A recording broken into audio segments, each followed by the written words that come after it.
Olá, meus irmãos e irmãs de Ideal Espírita, vocês que nos acompanham aqui na Web Rádio Cristo Consolador de São Paulo, muito obrigado mesmo pela sua companhia. A nossa página Estação da Luz Espírita não tem fins lucrativos.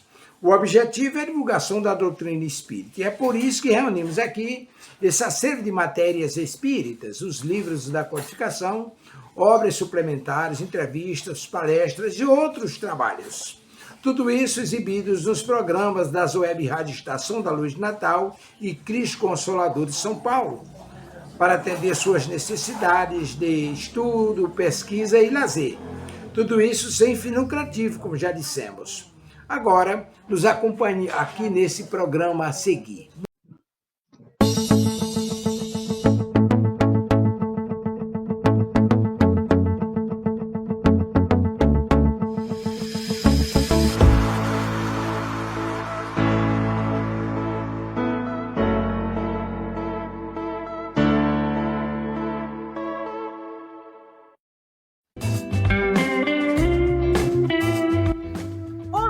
Você gostaria de fazer parte do Clube do Livro Espírita Amélie Poder?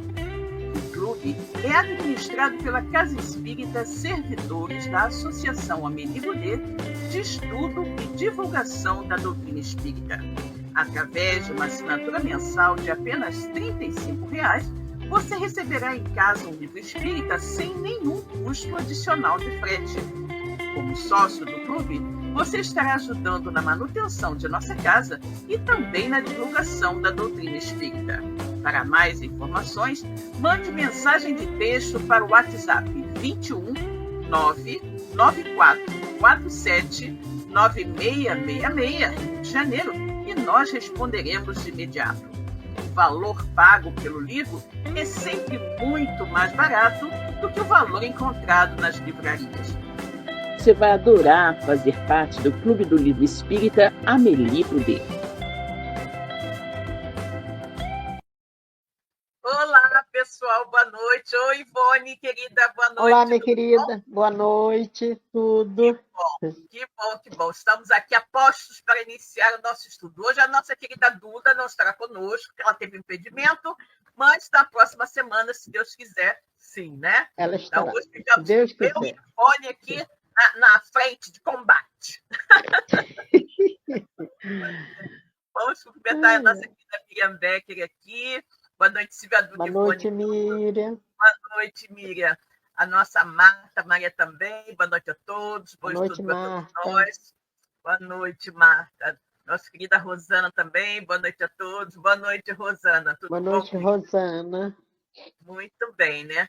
Bom, então, Ivone, querida, por favor, lê para a gente uma ambientação, tá bom? Tá ótimo. Vinhas de Luz pelo Espírito de Emmanuel, psicofado Francisco Cândido Xavier. Caiu no capítulo 32. Em nossa luta. Segundo o poder que o Senhor me deu para edificação e não para destruição, Paulo, Coríntios, versículo 13, capítulo 10. Em nossa luta diária, tenhamos suficiente cuidado no uso dos poderes que nos foram emprestados pelo Senhor. A ideia de destruição assalta-nos a mente em ocasiões incontáveis. Associações de força menos esclarecida no bem e na verdade, somos tentados a movimentar processo de aniquilamento. Companheiros menos desejáveis nos trabalhos de cada dia, intentamos abandoná-los de vez, cooperadores endurecidos, deixá-los ao desamparo. Manifestações apaixonadas em desacordo com os imperativos da prudência evangélica, nossos impetos iniciais resumem-se a propósito de sufocação violenta, algo que nos contraria as ideias e os programas pessoais. Nossa intolerância cristalizada reclama destruição. Entretanto, qual a finalidade dos poderes que repousam em nossas mãos em nome do divino doador? Responde-nos Paulo de Tarso com muita propriedade, esclarecendo-nos que recebeu faculdade do Senhor para edificar e não para destruir. Não estamos na obra do mundo para aniquilar o que é imperfeito, mas para completar o que se encontra inacabado. Renovemos para o bem, transformemos para a luz. O Supremo Pai não nos concede poderes para disseminarmos a morte. A nossa missão é de amor infatigável para a vida abundante. Graças a Deus que assim seja. Graças a Deus, né? Então vamos agora levar o nosso pensamento a Deus e fazer a nossa prece de abertura, ok? Então vamos lá. Deus, Pai de infinita bondade, misericórdia e justiça. Jesus, nosso querido amigo, nosso mestre, guia e modelo de toda a humanidade. Queridos amigos espirituais que estão aqui conosco nesta noite, mais uma vez, para nos orientar, nos incluir, nos auxiliar a compreender tudo o que iremos estudar. Muito obrigada pela presença amiga, obrigada, sobretudo, pela luz da doutrina espírita que ilumina as nossas vidas. Obrigada também, Pai, pela bênção dessa encarnação. Que todos nós, encarnados e desencarnados, possamos tirar o máximo proveito de tudo que será dito, comentado e estudado aqui na noite de hoje. E assim, em teu nome, em nome de Jesus e em nome de toda a espiritualidade amiga aqui presente, começamos agora mais um estudo do EAD, livro 2. Que a paz do Senhor permaneça com todos nós. Graças a Deus. Ivone, Graças querida, a Deus. leia o trechinho do Evangelho para a gente? Ok. Evangelho segundo o Espiritismo caiu no capítulo 10. Bem-aventurados que são misericordiosos. Item 20. São Luís, Paris, 1860. Será repreensível observar as imperfeições dos outros quando disso não pode resultar nenhum proveito para ele, mesmo que não as divulguemos? Tudo depende da intenção. Certamente não é proibido ver o mal, quando o mal existe. Seria inconveniente ver por toda parte somente o bem. Seria uma ilusão que prejudicaria o progresso. O erro está em direcionar tal observação em prejuízo do próximo, rebaixando sem necessidade perante a opinião pública. Seria ainda condenável fazer isso apenas para satisfazer a nós mesmos com um sentimento de malevolência e de alegria. Ao verificar o defeito dos outros, ocorre o contrário quando lançamos um véu sobre o mal, ocultando do público, limitando-nos a observá-lo para tirar dele lição pessoal, ou seja, para educá-lo e evitar fazer o que repreendemos os outros. Esta observação, aliás, não é útil ao moralista, como descreveria ele os problemas da humanidade se não estudasse os modelos. Graças a Deus que assim seja. Graças a Deus, né? Muito bem, gente. Nós hoje vamos começar um roteiro novo, né? Um roteiro novo, né? Nós estamos aqui. E o módulo novo também, né? É o módulo 6, Aprendendo com Fatos Extraordinários, né? E nesse nosso módulo 6, Aprendendo com Fatos Extraordinários, o roteiro 1, que a gente vai começar hoje, chama A Pesca Maravilhosa. E o objetivo é explicar o significado da pesca maravilhosa à luz do conhecimento espírita.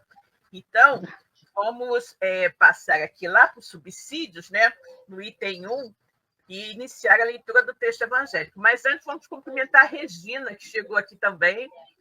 Boa noite a todos, tenhamos tudo abençoado. Boa noite, Regina, com certeza, Boa né? noite, Regina.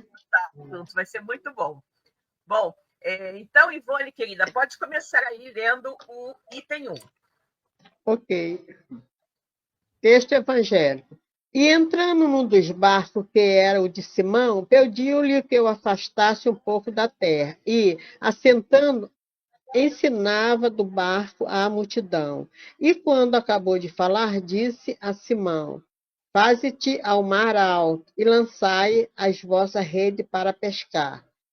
E respondendo Simão, disse-lhe: Mestre, havendo trabalhado toda a noite, nada apanhamos, mas, porque mandas, lançarei a rede, e fazendo assim, colherás uma grande quantidade de peixe. E rompia-se-lhes a rede. E fizeram sinal aos companheiros que estavam ao outro barco, para que os fosse ajudar. E foram e encheram ambos os barcos, de maneira tal que quase ia a pique. E vendo isso, Simão Pedro prostou-se aos pés de Jesus, dizendo: Senhor, ausenta-te de mim, porque eu sou um homem pecador, pois que o espanto se apoderará dele e de todos que com ele estavam, por causa da pecha que havia feito. Lucas capítulo 5, versículo 33 a 9. Oi, Os continua aí, fatos narrados. Hã? continua, continua. Continua? Tá. Uhum. Os fatos narrados nesse texto evangélico aconteceram pouco tempo depois da morte de João Batista. E Jesus começa a trabalhar. Antes de tudo, cerca-se de cooperadores. Devemos admirar nessa paisagem a humildade de Jesus. Ele, o Espírito excelso, convida modestos colaboradores para a sua obra grandiosa. Assim nos adverte que, em quaisquer setores de atividade, todo trabalho exige cooperação. Os apóstolos eram elevados espíritos encarnados com a missão de ajudarem Jesus. Por conseguinte, estavam em condições de compreenderem o trabalho que Jesus lhe confiaria. Esses missionários, escolhidos por Jesus, quando ainda estavam no mundo espiritual, seriam os primeiros depositários do Evangelho. E quando Jesus partisse, dele se irradiaria o movimento de evangelização da humanidade. Ok. Esse último trechinho aí, está no livro, gente, tem aqui a referência, né? 2, está no livro do Eliseu Rigonati, O Evangelho dos Humildes, tá? Evangelho dos Humildes. Bom, então vamos lá. Primeiro texto evangélico, né? Como é que essa coisa aconteceu? E é um detalhe interessante que ele fala que isso aqui aconteceu depois que João Batista havia morrido, né? E João Batista tinha seguidores, né? E aí Jesus começou também a falar, e aí as pessoas começaram, alguns seguidores de João Batista ficaram na dúvida, né? Sigo João Batista, ou sigo esse novo e tal, mas aí João Batista desencarnou, né? E aí tinham Jesus para seguir. E aí olha que interessante, né? Ele coloca o seguinte, vamos ver aqui o texto, né? Entrando num dos barcos, que era o barco de Simão, Jesus pediu que ele se afastasse da terra, né? E aí ele ensinava no barco. Era um dos locais onde Jesus ensinava também. Ou na beira da praia, né? Ou dentro de um barco, para ficar um pouquinho mais afastado, um pouquinho mais alto, para que as pessoas da praia pudessem vê-lo, ou nos montes, como ele costumava fazer. E aí, depois que Jesus acabou de falar, né, ele disse para Simão: faze-te ao mar, ou seja, vai mais para o mar, né, e lança as redes para você poder pescar. Só que o Simão e os companheiros dele tinham passado a noite inteira pescando e não tinham conseguido pescar nada. Não tinham conseguido nada. E aí ele vai e fala, né? Mestre, havendo trabalhado toda noite, nada apanhamos. Mas, né? Porque mandas, eu vou lançar a rede. E aí Jesus manda que ele lança a rede, ele colhe, né? Uma quantidade absurda de peixes. Uma quantidade tão grande que quase bota o barco, afunda o barco. E aí ele vai chamar os outros companheiros que também não tinham pescado nada para ajudá-los ali com a rede, né? E todos os dois barcos ficam cheios de peixes, né? Todo mundo. E aí o que acontece com Simão Pedro? Simão Pedro vai e se ajoelha diante de Jesus, né? E diz para ele: Senhor, ausenta-te de mim, porque sou um homem pecador. Ou seja, ele ali via Jesus, naquele momento ele estava vendo Jesus, alguém tão especial, né? Que ele não se achou digno de estar junto de Jesus. E falou para Jesus, então, não ficar perto dele, né? Porque ele era um pecador, né? E aí, todo mundo, não só o Simão Pedro, mas todos os pescadores que tinham passado a noite inteira pescando e não tinham conseguido nada, naquele momento tem aquela pesca maravilhosa. Aí a gente vai ouvir agora o comentário, né, do Eliseu Rigonati.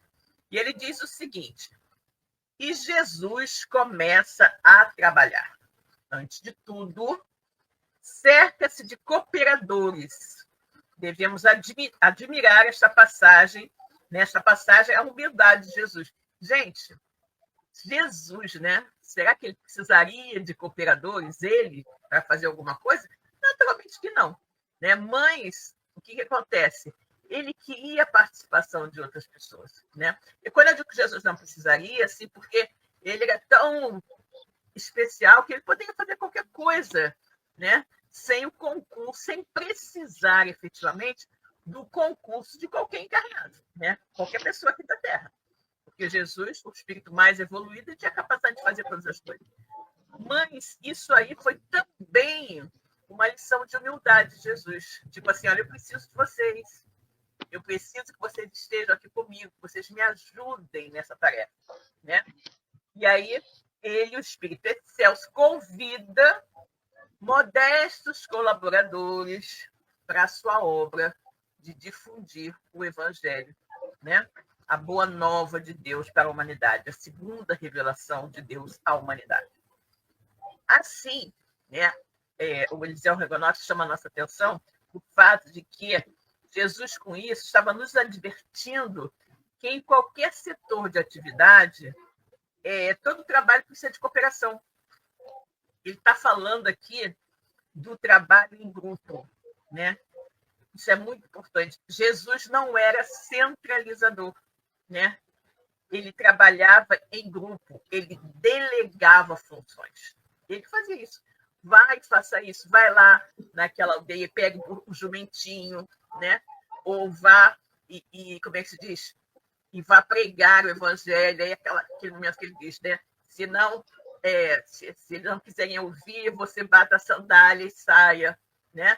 Então, o tempo todo Jesus delegava. E, efetivamente, no final da sua existência, né, da sua permanência aqui na Terra, o que aconteceu? Aqueles discípulos que ele havia preparado durante aqueles quase 3 anos de messianato que foram efetivamente difundir a palavra do Cristo, né? Foram digamos assim, os multiplicadores da palavra do Cristo. Então, é muito interessante isso, né? Os apóstolos, eles eram elevados em espíritos encarnados com a missão de ajudarem Jesus. Já eram espíritos que tinham algum preparo, já haviam sido previamente escolhidos na espiritualidade para ajudar Jesus. Eles não foram assim escolhidos aleatoriamente, né? Antes de encarnar, eles já tinham recebido essa missão, já se sabia que isso ia acontecer, né? Por conseguinte, eles estavam em condições de compreenderem o trabalho que Jesus lhes confiaria. Esses missionários escolhidos por Jesus, quando ainda estavam no mundo espiritual, seriam os primeiros depositários do Evangelho. E quando Jesus partisse, dele se irradiaria o movimento de evangelização da humanidade. Exatamente.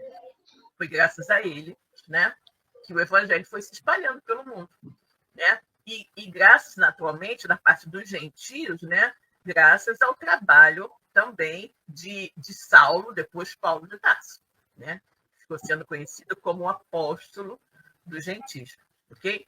Então, vamos lá. Ivone, item 2. Tá, item 2, interpretação do texto evangélico. E entrando num dos barcos que era de Simão, pediu-lhe que o afastasse um pouco da terra. E assentando-se, ensinava do barco à multidão. E quando acabou de falar, disse a Simão: Faze-te ao mar alto e lançai a vossa rede para pescar. E respondendo Simão, disse-lhe: Mestre, havendo trabalhado toda a noite, nada apanhamos, mas porque mandas, lançarei a rede. E fazendo assim, colherás uma grande quantidade de peixe. E rompia-se-lhes a rede, e fizeram sinal aos companheiros que estavam no outro barco para que os fosse ajudar. E foram e encheram ambos os barcos de maneira tal que quase iam a pique. Lucas capítulo 5, versículo de 3 a 7. O povo cercava Jesus, atraído pelo magnetismo do seu verbo e cativado pelas amorosas vibrações de sua personalidade iluminada.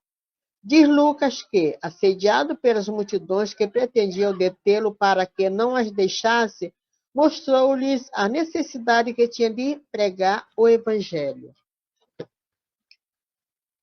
do reino de Deus, também em outra cidade, mas oprimido por essa multidão, quando se achava na praia do lago de Genezaré, provavelmente o Tiberíades, que era atravessado pelo rio Jordão, entrou na barca de Simão e pediu que este humilde pescador que afastasse um pouco da terra então, mas livre do povo dali, ensinava a multidão. Pedro, bem como seu sócio Tiago e João, não eram capazes de imaginar que, sobre as ordens daquele moço, fosse possível, após insana lida durante uma noite inteira de atirar redes sem colher peixe algum, essas redes encheram-se por encanto, a ponto de ser preciso chamar outros companheiros que estavam em outra barca para auxiliá-los a puxá-lo para a terra, pois se rompiam ao peso de tantos peixes.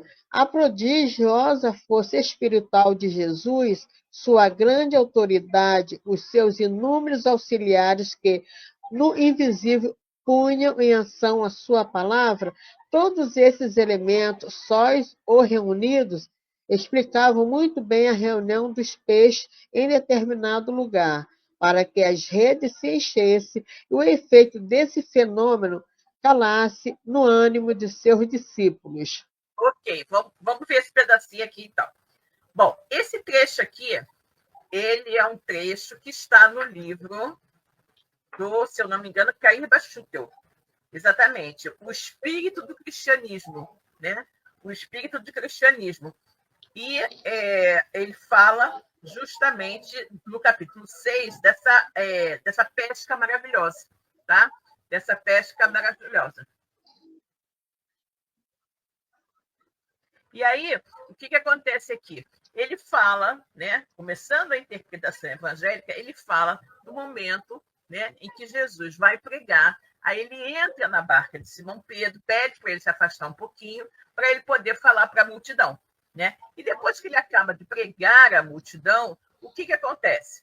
Ele diz para Simão ir mais para dentro do mar, né, e jogar a rede. Aí Simão vai e fica aquilo, né, porque ele já tinha pescado a noite inteira e não tinha conseguido nada. Né? Mas Jesus falou, então ele vai e faz. Né?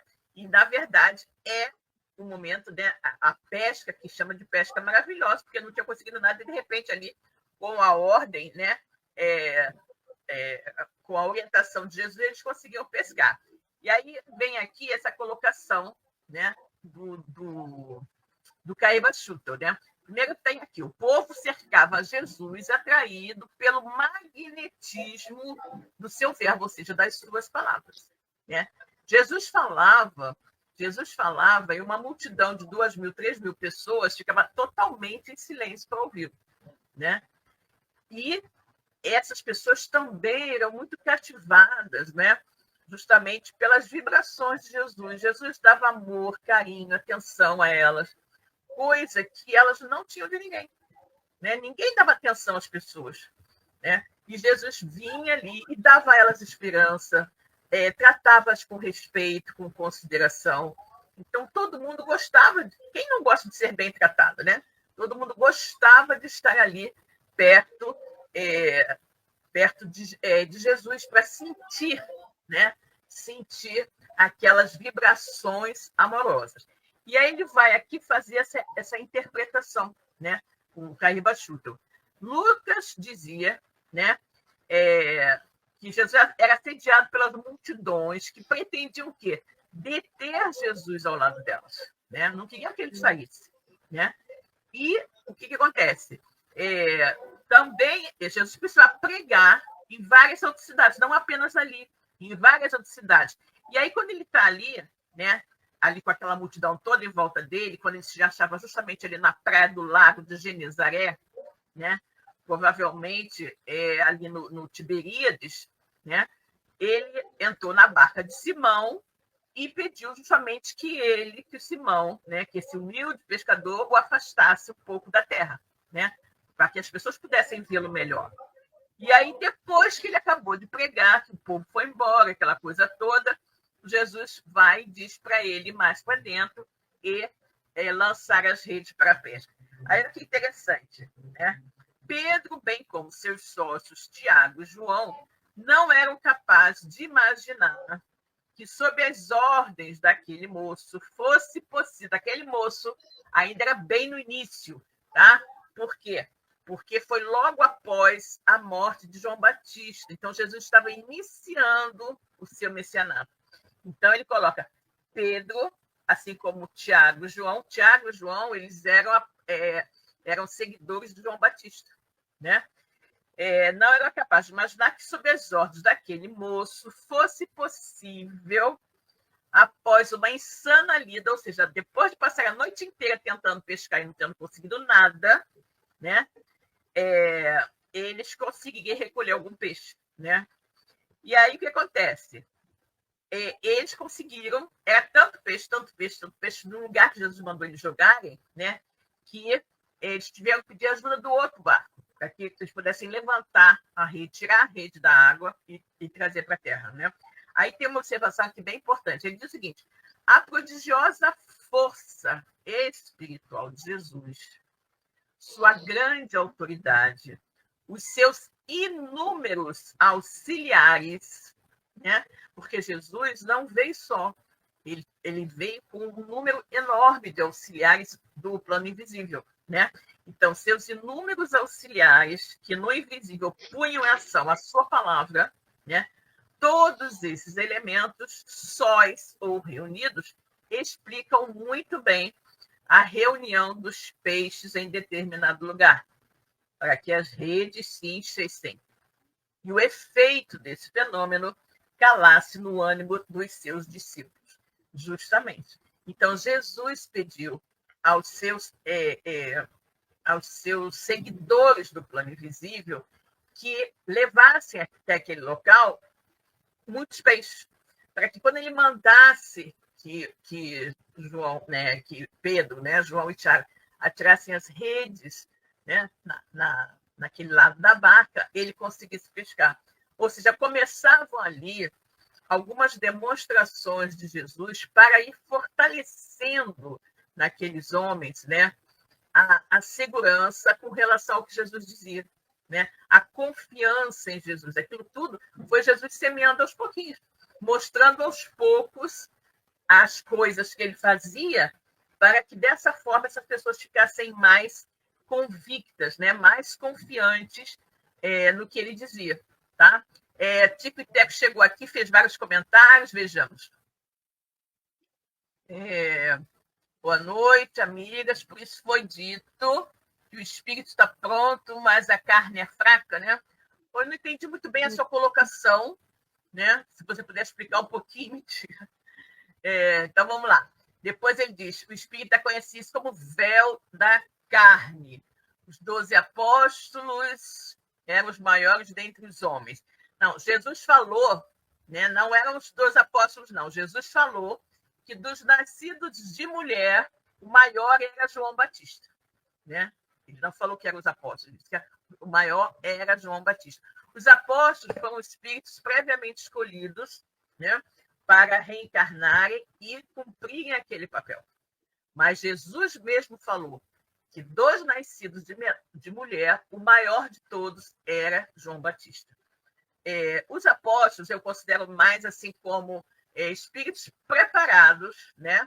Mas não espíritos extremamente evoluídos, não acho. Porque todos eles eram muito simples, né? Eles tinham dificuldades de relacionamento, eles, na hora, né, lá do testemunho, eles fugiram, Pedro negou Jesus 3 vezes. Então, eles eram pessoas simples e com dificuldades, assim como nós. Mas foram espíritos para quem foi dada aquela missão antes da reencarnação. Então, eles já haviam sido previamente escolhidos, tá? Aí, quando se coloca aqui os milagres, né, e a gente deve colocar milagres aqui, entre aspas, auxiliam na fé dos encarnados. Sim, na verdade, né, esses feitos foram necessários, né? Foram necessários para justamente aquilo que eu falei, fortalecer a confiança dos apóstolos em Jesus. Assim como na terceira revelação, que é o Espiritismo, os fatos, né, os fatos de efeitos físicos também aconteciam muito, né? Eram os barulhos, eram as mesas girantes, eram os objetos se movimentando. Hoje isso não existe mais. Isso não acontece, não existe mais necessidade disso, né? Tanto que Chico Xavier, em determinado momento da vida dele, ele começou a trabalhar em um grupo mediúnico e lá ele tinha alguns efeitos físicos. E Emmanuel chamou a atenção dele e disse que ele não deveria fazer aquilo, porque aquele não era o trabalho dele, porque não havia necessidade mais daquilo.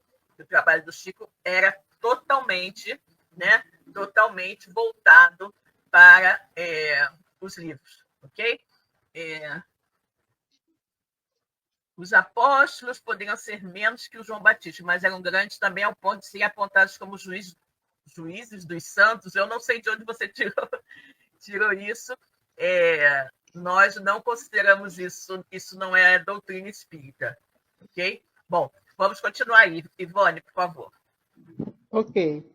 A pesca maravilhosa nada tem de surpreendente nem de miraculosa, desde que se conheça o poder da dupla vista e a causa, muito natural dessa faculdade. Jesus a possuía em grau elevado e pode dizer-se que ela constitui o seu estado normal, conforme o atesta grande número de achos da sua vida.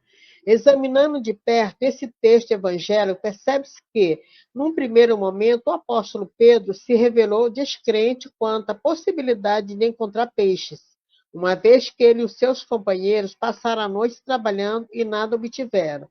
Mas, em razão da confiança depositada no Mestre, atende-lhe a orientação e lança a rede no local indicado, obtendo surpreendente êxito. A atitude de Pedro revela a característica marcante da sua personalidade. Trata-se de um trabalhador incansável que não teme assinalar as dificuldades enfrentadas e informa ao mestre que passara toda a noite trabalhando no mar e nada pescara, mas que se revela extremamente obediente, pronto para cumprir instruções vinda de uma autoridade superior. Na verdade, percebe-se que, no íntimo do seu coração, o venerável servidor aguardava auxílio de Deus. As Ok. orientações precisas. Vamos parar aqui, Ivone. Vamos voltar aqui. Tá, vamos Tá. lá. A pesca maravilhosa nada tem, né? Nada tem de surpreendente. A pesca maravilhosa nada tem de surpreendente, nem de miraculoso. A gente sabe que milagres não existem, né? Tudo que Jesus fez ao longo da sua permanência entre nós não foram milagres, foram apenas fatos, né? Que ele fazia em virtude da sua capacidade evolutiva, em virtude dele ser o espírito mais evoluído que esteve aqui entre nós, e ele sabia fazer coisas que a gente não sabia, né? E ainda não sabe. Mas isso é em virtude dele já ter chegado ao ápice da evolução que o espírito pode chegar, tá? Então, a pesca maravilhosa nada tem de surpreendente nem de miraculoso, desde que se conheça o quê? O poder da dupla vista e a causa muito natural dessa faculdade de Jesus. Ou seja, a dupla vista você pode ver, né, em dois lugares ao mesmo tempo. E Jesus, obviamente, como eu falei, é um espírito bastante evoluído. Dessa faculdade, Jesus possuía em grau elevado e pode dizer-se que ele constituía, que ela, aliás, constituía o seu estado normal, conforme o atesta grande número dos atos de sua vida. Exatamente. A grandiosidade de Jesus, do Espírito Jesus, né, ela é muitas vezes observada em diversas situações. Ele tinha a capacidade de fazer coisas que nós não temos. Nós devemos nos lembrar, né, que Jesus disse: vós sois capazes de fazer tudo isso e muito mais. Por quê? Porque um dia todos nós chegaremos àquela mesma condição de espírito puro que Jesus tem. Então, nós poderemos fazer tudo o que ele fez, tá? Então, examinando de perto esse texto evangélico, percebe-se que, num primeiro momento, o apóstolo Pedro se revelou descrente quanto à possibilidade de encontrar peixes. Por quê? Ele tinha pescado a noite inteira, não tinha conseguido, né? Mas, uma vez que... porque eles tinham passado... Mas, em razão da confiança que ele tinha depositado em Jesus, ele foi e atendeu. Né? Ou seja, eu passei a noite inteira pescando, não encontrei nada, mas eu estou dizendo para ele, então eu vou. Né? Aí a atitude de Pedro revela características marcantes de sua personalidade. Trata-se de um trabalhador incansável, né? Que não teme assinalar as dificuldades enfrentadas e informa o mestre que passará toda a noite trabalhando no mar e nada pescara, mas que ele se revela extremamente obediente, né? Pronto para cumprir instruções de Jesus. Na verdade, percebe-se que no íntimo do seu coração, o venerável servidor aguardava o auxílio de Deus. Ou seja, ele tinha pescado a noite inteira, ele vivia daquilo. Como é que ele ia sustentar a família se ele não tivesse peixe nenhum para vender, né? Então, no fundo, ele queria uma ajuda, que Deus o ajudasse, né? Que Deus o ajudasse. Então, quando Jesus disse para ele voltar lá e jogar a rede, ele jogou, embora ele estivesse um pouquinho na dúvida, né? Mas ele confiava em Jesus, e no íntimo, o que ele queria é que aquilo acontecesse, ok? Então, vamos lá, continua aí, Vânia. Tá. As orientações precisas de Jesus ao apóstolo foram: faze-te ao mar alto e lançai as vossas redes para pescar. São instruções que nos conduzem a outras reflexões, conforme assinala o benfeitor Emmanuel. Esse versículo nos leva a meditar nos companheiros de luta que se sente abandonado na experiência humana, em seguindo, pois, a tua época de dificuldade, convença-te de que chegaram para a tua alma os dias de serviço em mar alto. O tempo de procurar os valores justos sem o incentivo de certas ilusões da experiência material. Se te encontras sozinho, se te sentes ao abandono, lembra-te de que, além do túmulo, há companheiros que te assistem e esperam carinhosamente. O Pai nunca deixa os filhos desamparados assim. Se te vês pacientemente sem laços domésticos, sem amigo certo na paisagem transitória do planeta, é que Jesus te enviou o pleno mar da experiência a fim de provares tuas conquistas em supremas lições. Há um outro ponto que está no Pão Nosso, né? Está em Pão Nosso, de Emmanuel, no capítulo 21, Mar Alto. Vamos analisar então esse pedacinho aqui, né? Então, as orientações precisas de Jesus ao apóstolo foram: faze-te ao mar alto e lança as vossas redes para pescar. São instruções que nos conduzem a outras reflexões, né? Conforme assinala Emmanuel. Então, ele diz: esse versículo nos leva a meditar nos companheiros de luta que se sentem abandonados na experiência humana. Quantas vezes, né? A pessoa, assim, diante das dificuldades da vida, a gente se sente meio sozinho, né? Acha que nada vai dar certo e tudo mais. E aqui é uma prova de que a gente nunca está só, né?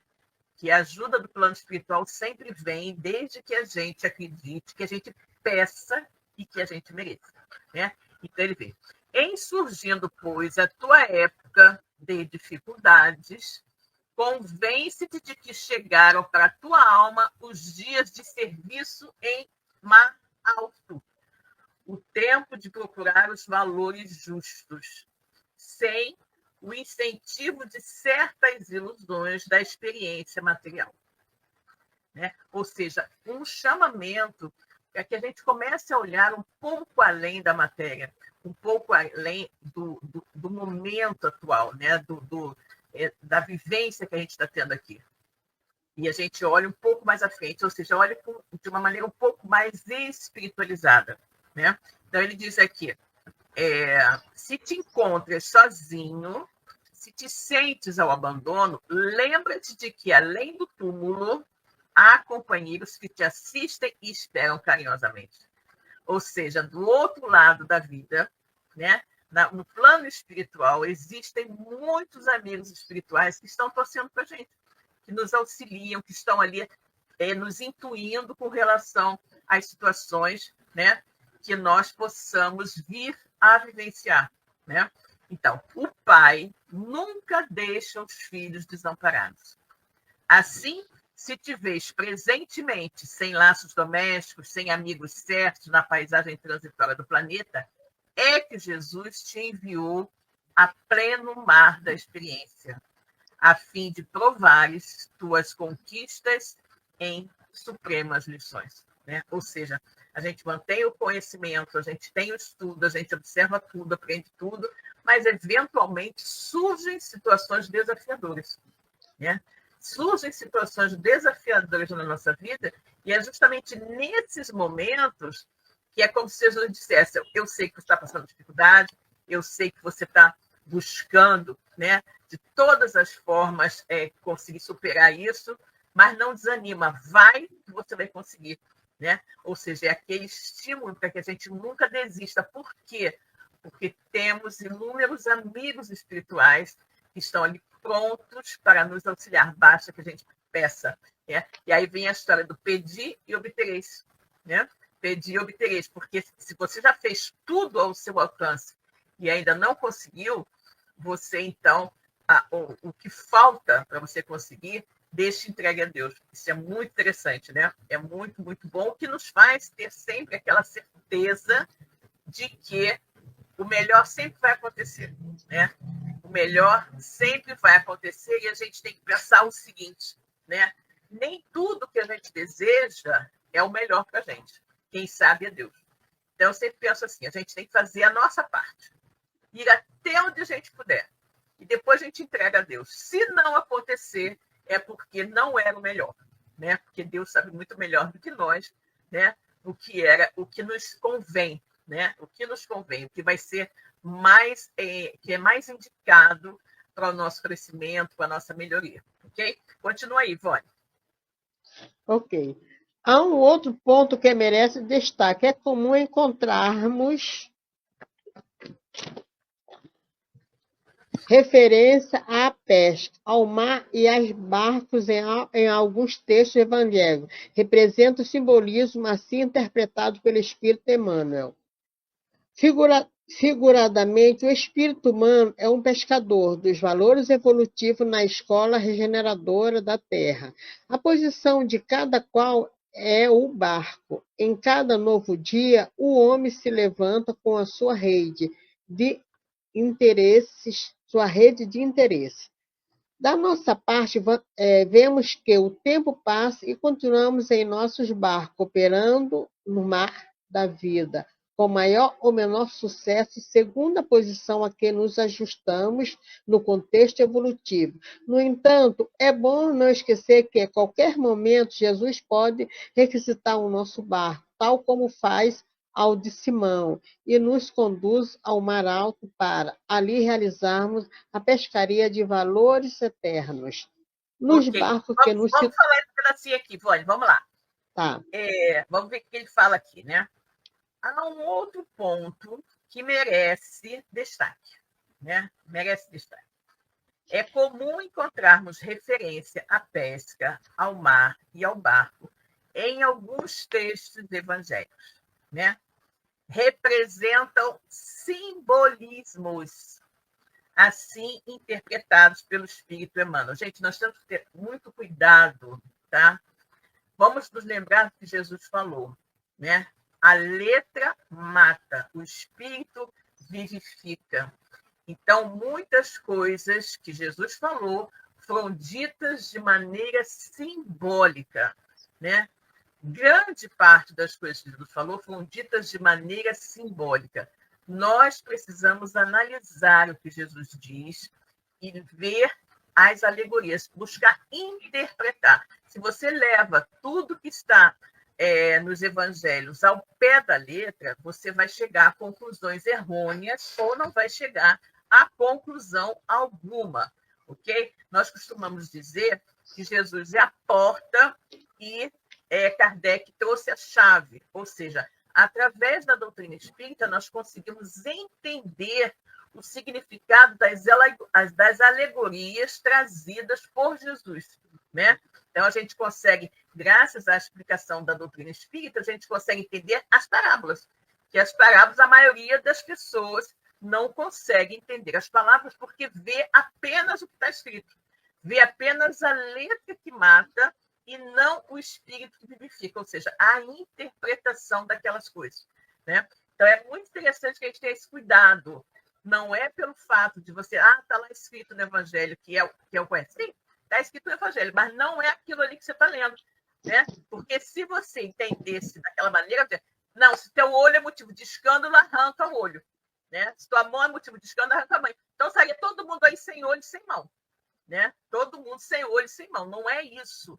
Jesus usava expressões muito fortes, para tocar o coração daquelas pessoas que não tinham esse conhecimento, né? Mas nós hoje entendemos que quando ele disse o teu olho é motivo de escândalo, arranca, ele não quis dizer que você tinha que arrancar o olho, né?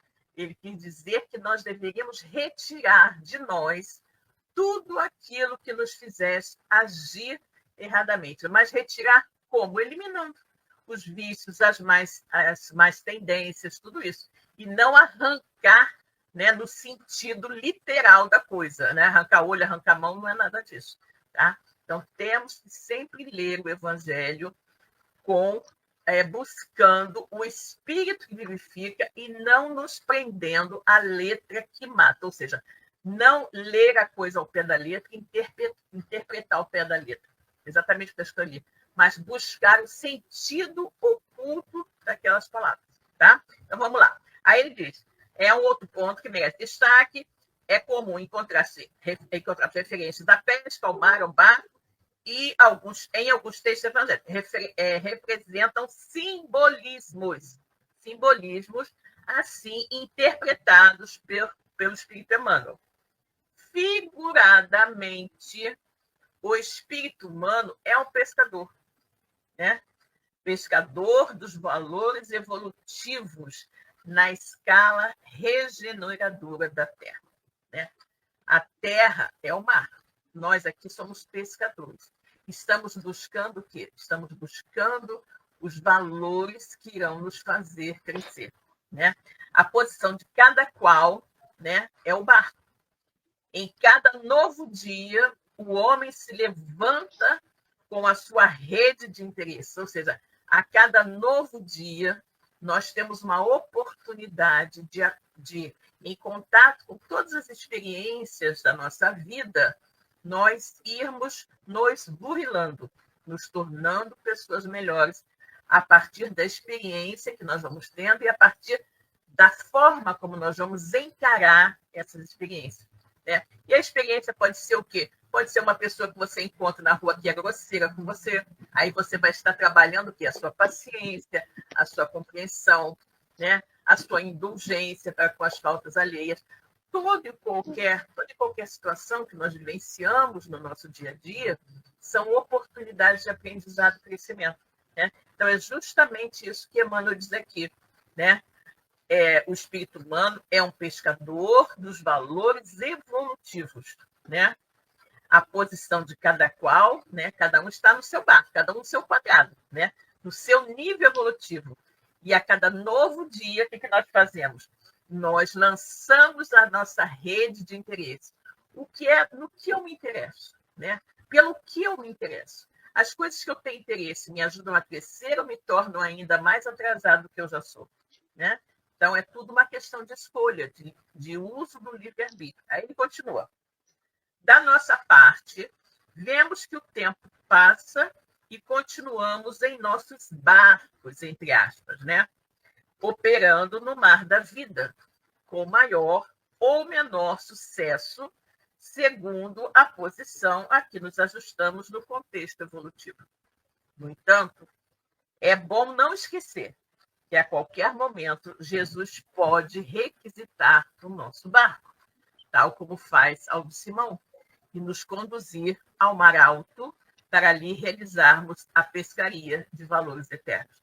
Ou seja, a qualquer momento, né, nós podemos ter um tipo de chamamento, ou mesmo nós podemos encerrar nossa permanência aqui na matéria, né, e voltar ao plano espiritual. O que nós teremos a apresentar, né? Então, é muito importante a gente ter isso em mente. Somos todos aqui, né, somos pescadores, lançados nesse mar, né, da vida, que é a reencarnação aqui na Terra, e nosso objetivo é conseguir pescar os melhores peixes. Os melhores peixes são o quê?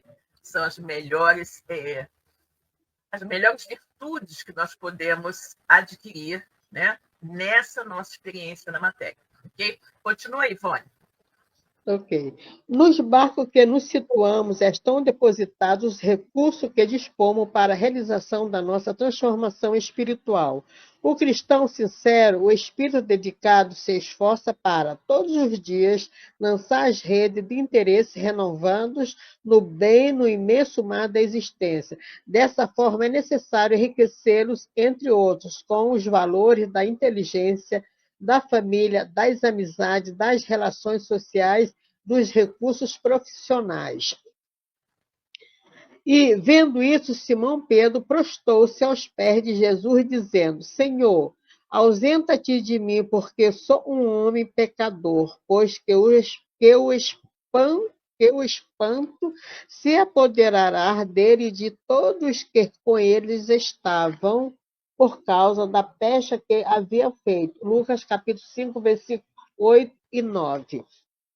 Se Pedro não tivesse atendido à orientação do mestre, possivelmente não teria acontecido a peste que passou a posteridade como maravilhosa. Da mesma forma, sabendo aproveitar as inúmeras oportunidades que não são cotidianamente concedidas pelo alto, evitamos o curso de acontecimentos nefastos que poderiam nos assaltar a existência. Nesse sentido, conforme o trabalho que devemos realizar, ora buscamos as águas rasas e calmas da praia, ora as mais profundas e agitadas do mar alto. Destaca o texto. Vamos ver aqui. Então, vamos lá. Tá bom. Nos barcos que nos situamos, ou seja, cada um no seu quadrado, cada um na sua situação, cada um na sua experiência de vida. Nos barcos que nos situamos, estão depositados recursos que dispomos para a realização da nossa transformação espiritual. O que significa isso, gente?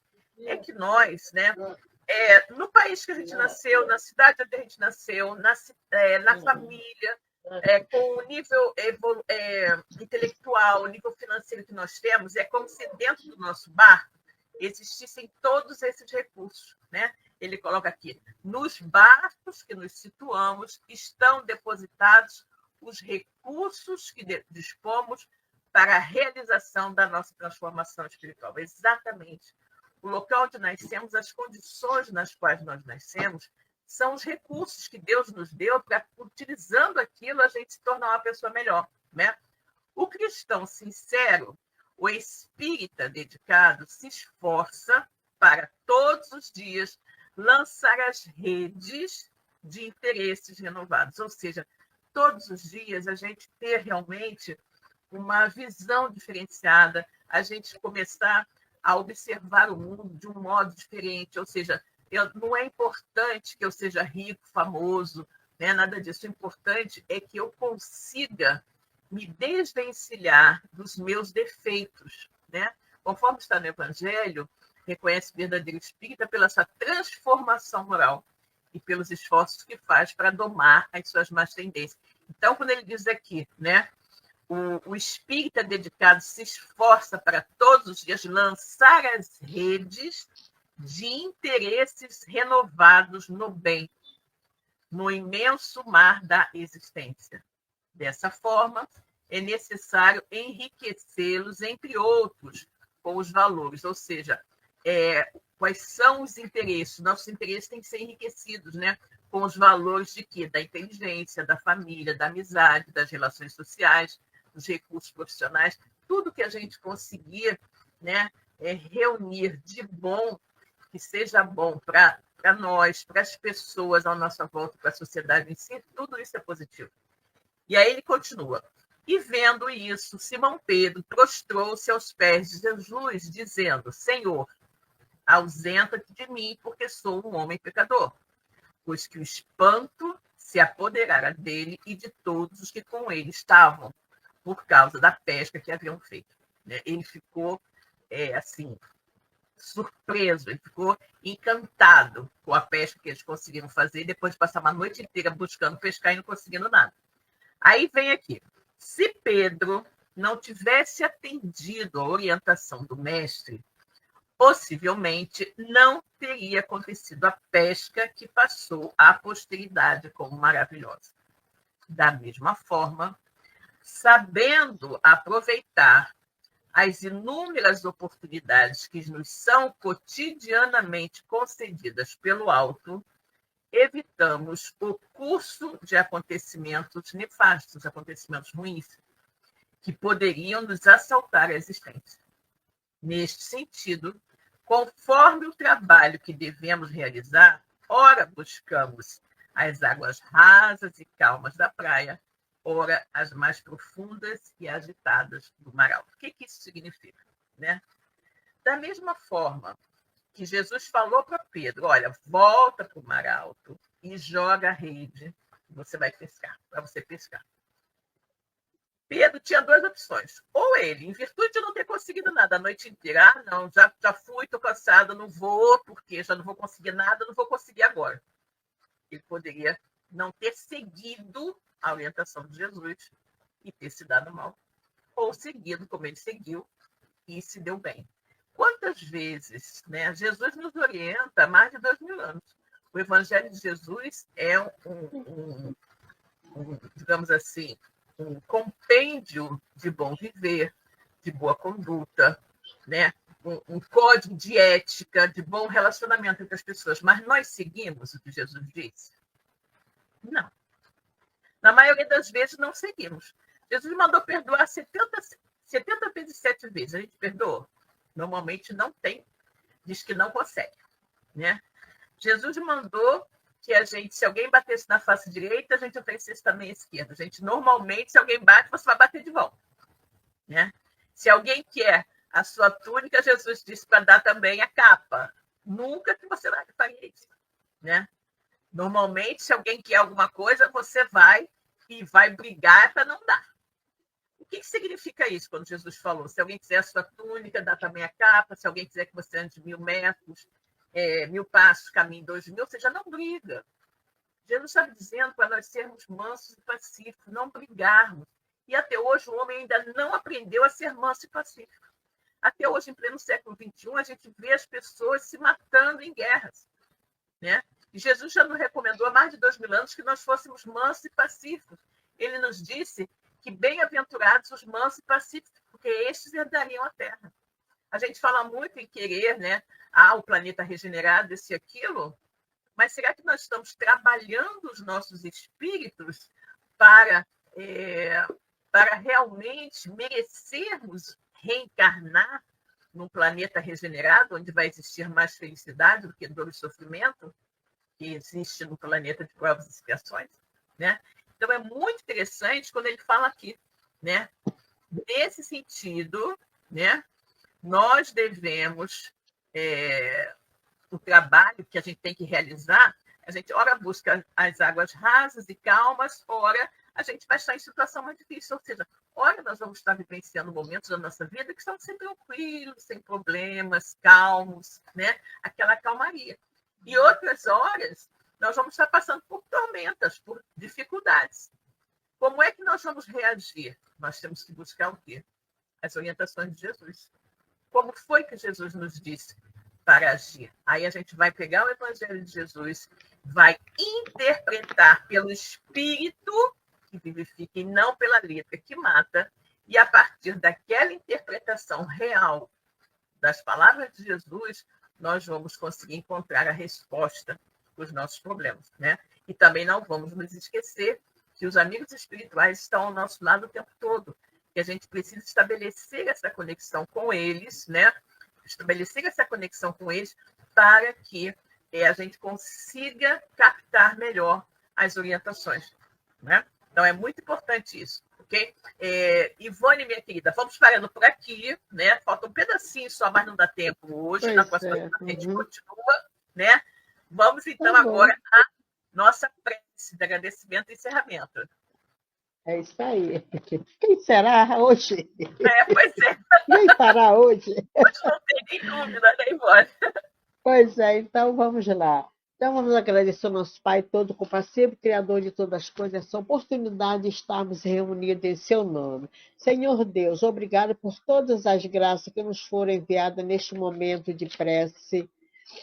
em que os nossos espíritos entrem em comunhão conosco. Obrigado, Mestre Jesus, pelos teus mensageiros de luz que nos enviaste para nos socorrer, nos mal e nos orientar em nossas caminhadas. Que todos os lares sejam abençoados, que tenhamos uma noite de paz. Que eles nos abençoem hoje e sempre. Graças a Deus que assim seja. Graças a Deus, né? E assim, minhas irmãs e meus irmãos, em nome de Deus, Jesus, de toda a espiritualidade amiga aqui presente, damos como encerrado o nosso estudo do ERG da noite de hoje. Que a paz do Senhor permaneça com todos nós. Graças a Deus. Beijo, pessoal. Até a Tchau, próxima. minha querida. Boa noite. Fica com Boa noite. Deus. Tchau, tchau. Tchau, tchau. Boa noite. Tchau. Boa noite.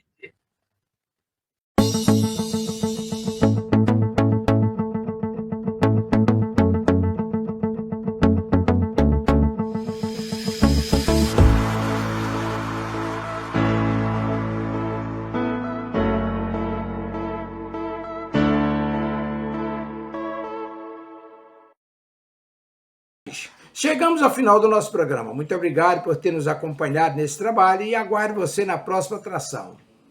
Tchau, tchau.